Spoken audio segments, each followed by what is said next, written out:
Gentlemen, I'll recognize myself for 5 minutes of questioning. Ms. Cameron, it's good to see you again. Your testimony highlighted the importance of crop protection products and the rigorous regulatory framework the EPA carries out to ensure these products are safe when used as directed. Under the Federal Insecticide, Fungicide, and Rodenticide Act, Congress has prohibited states from imposing additional or different labeling and packaging requirements beyond the federal standards.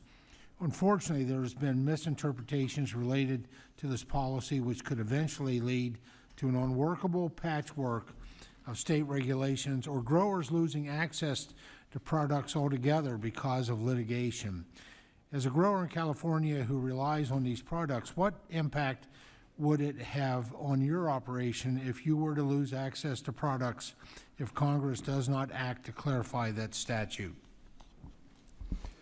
Mr. Chairman, California many times is at a disadvantage because we have dual registration. Products may be available across the state line that aren't available within our state. So if you have growers growing the same crop in two different states, if you're in California, you don't have the same tools to be able to move forward and protect your crop. And many times it may be a safer material, a less expensive material. We know costs of growing in California are extremely expensive and highly regulated. So it tends to, the patchwork that we see going on tends to put our growers at a very strong disadvantage. We would love to see uniformity throughout the United States on labeling requirements. Well, thank you, sir. Mr. Abbott, much of your testimony was focused on the need for a well-functioning EPA Office of Pesticide Programs.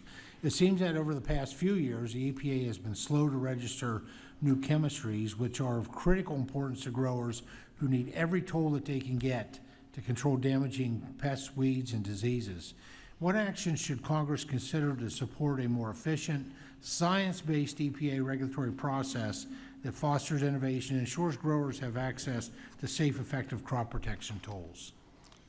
Well, if I might, going back in the history of my career, I saw resistance firsthand. So I think it's important that we fund the Office of Pesticide. You've heard me say that already, and I think it's crucial that we continue to make sure those dollars funnel down to adequate staffing so we can push through those regulatory hurdles. Because ultimately the grower pays for it, right? You got the ag value chain. Yes, we're all involved in that, from the manufacturers all the way to distributors, but the growers are the ones that are suffering. And ultimately that translates down to us as the consumer.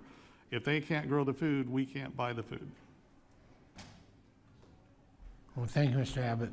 One of the key drivers of innovation in agriculture, particularly as we look at the inputs that producers rely on, is having a regulatory system that is predictable, science-based, and timely.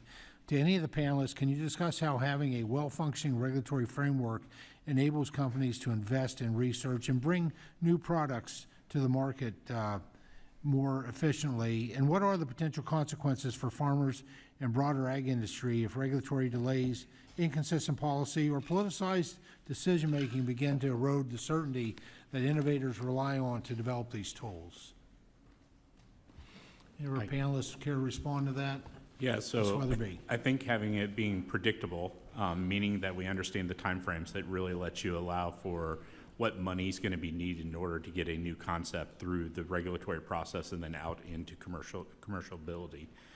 Part of that would be very predictive in terms of, you've provided all the science and all of the requirements to the different agencies that they can go through and check that, and that that that's going to happen in a timely 6-month period or something to that effect.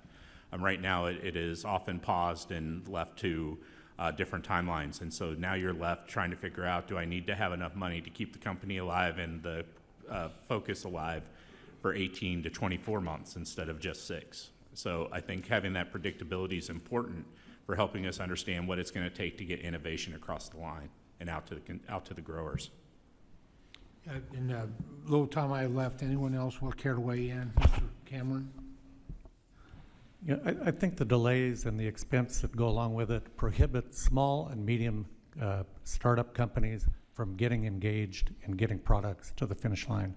They may have excellent products moving forward, but they don't have the capital, as you've heard, to go through the long waiting period of getting products to market.